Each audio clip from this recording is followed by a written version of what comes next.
Kollapur king correct పేరేనా మీకు? Not king, emperor, ప్రజాసేవకుడు. ప్రజాసేవకుడు అంటారా? సో బ్యాంక్ ఎంప్లాయీగా ఎప్పుడు కూడా ప్రజాప్రతినిధులు నాయకులు కాదు, సేవకులు. అంతే అంటారా? నాయకుడు అనుకునే వాళ్ళు చాలా రోజులు మనగలగలేరు. ఇది నిజంగా ఇలాగే పాటిస్తారా సార్? టీఆర్ఎస్లో అందరూ అలా ఫీల్ అవుతారా? యూ రియలీ ఫీల్, బికాజ్ మీరు కాంగ్రెస్ నుంచి వచ్చారు కాబట్టి న్యూట్రల్ ఒపీనియన్ చెప్పాలి. సో బేసికలీ ఈ రాజకీయ వ్యవస్థలో ఒకటైతే వాస్తవము, స్వాతంత్రం వచ్చిన సందర్భం నుంచి మొదటి దశకం రెండవ దశకం వరకు ఒక రకమైనటువంటి వాదం ఉండేది. ఈ మధ్య కాలంలో స్పెషలీ మన ఇంకా దక్షిణాది రాష్ట్రాలు చాలా మేలు. కొంత ఉత్తర రాష్ట్రాలు తీసుకుంటే సేవాభావంతో వచ్చినటువంటి వాళ్ళు ఒక సెక్షన్. అంటే ఇంకా కొందరు మనం చూస్తూ ఉన్నాం. ఇప్పుడు కొందరు అంటే వ్యవస్థ అనేది మారింది కొంత. ఓకే, అంటే ఏ స్థాయిలో ఉండాలనో ఆ స్థాయిలో లేదు, ఇంకా మారాల్సిన అవసరం ఉంది. అంటే నెగటివ్ ట్రెండ్ ఉండేది, నౌ టు బ్యాక్ టు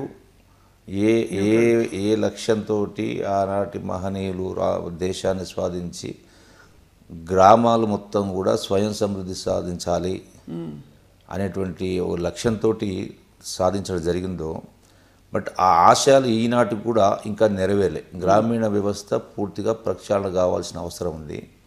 ఆలోచన విధానాలు మారాల్సిన అవసరం ఉంది. అలవాట్లు మారాల్సిన అవసరం ఉంది. కారణాలు ఏదైనా ఆ స్థాయిలో ఉంది. ఒకటి, ఈ రోజున నాకు కొంత సంతృప్తిగా ఉంది. మొదటిసారి రాజకీయాలకు వచ్చినప్పుడు 99లో వాజ్ ఎ బ్యాంక్ ఎంప్లాయీ. 99లో రాజకీయాలకు వచ్చిన తర్వాత 99 to 2004 5 సంవత్సరాలు ఒక ప్రతిపక్ష శాసనసభ్యుగా చూసిన తర్వాత అసలు ఈ రాజకీయాలకు ఎందుకు వచ్చాననేటువంటి ఒక ఏహ్యభావం వచ్చింది. కారణం ఏంటంటే ప్రజలకు సంబంధించినటువంటి కనీస అవసరాలు, ఒక కరెంట్ ఇవ్వలేకపోతూ ఉన్నాం, తాగునీళ్ళు ఇవ్వలేకపోతున్నాం, ఒక ఎలక్ట్రికల్ అటు ఒక ట్రాన్స్ఫార్ ఇవ్వలేకపోతూ ఉన్నాం, ఒక రోడ్డు అంటే మంజూరు లేని పరిస్థితి.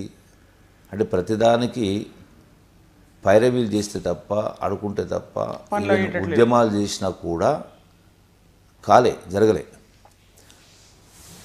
ఇంకా గ్రామీణ రాజకీయాలలో గ్రామీణ వాతావరణం చూస్తేనే గమనించినటువంటిది, గ్రామంలో ఒక సర్పంచ్ అయినా, ఒక ఎంపీటీసీ అయినా, ఒక ఎంపీపీ కానీ, ఒక జడ్పీటీసీ అయినా, ఒక శాసనసభ్యుని కానీ, ఆయా గ్రామాలలో, ఆయా మండలాల్లో, ఆ యొక్క నియోజకవర్గాల్లో కొన్ని పనులు జరగలేదు, వాళ్ళ సమస్యలు పరిష్కారం కాలేదంటే వాళ్ళ ఆలోచన ఏ విధంగా ఉందంటే, మనం వాళ్ళు తప్పుకోవడానికి కాదు, ఈ సర్పంచ్ వల్ల కాలేదు, ఈ ఎంపీపీ వల్ల కాలేదు, ఈ జడ్పీటీసీ వల్ల కాలేదు, ఈ ఎమ్మెల్యే ఉండి ఏం చేసిండు అనేటువంటి ఆలోచనతో ఉన్నారు.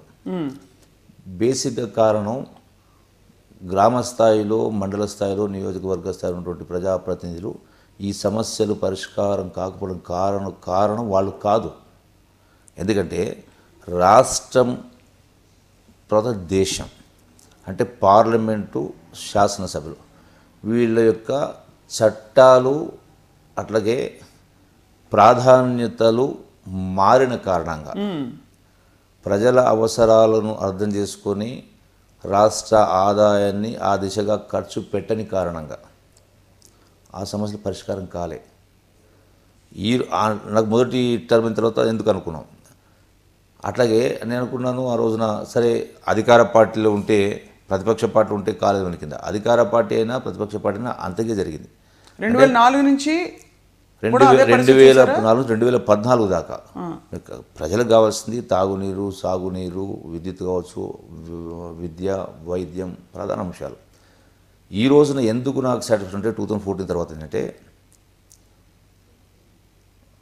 మన తెలంగాణ రాష్ట్రం, నూతనంగా ఏర్పడిన తెలంగాణ రాష్ట్రంలో ఆలోచన విధానమే ప్రజలే కేంద్ర బిందువుగా, ఏ ఆలోచన చేసినా, ఏ స్కీమ్ తీసుకొచ్చినా కార్యక్రమాలు ఆ విధంగా చేపడతా ఉన్నారు.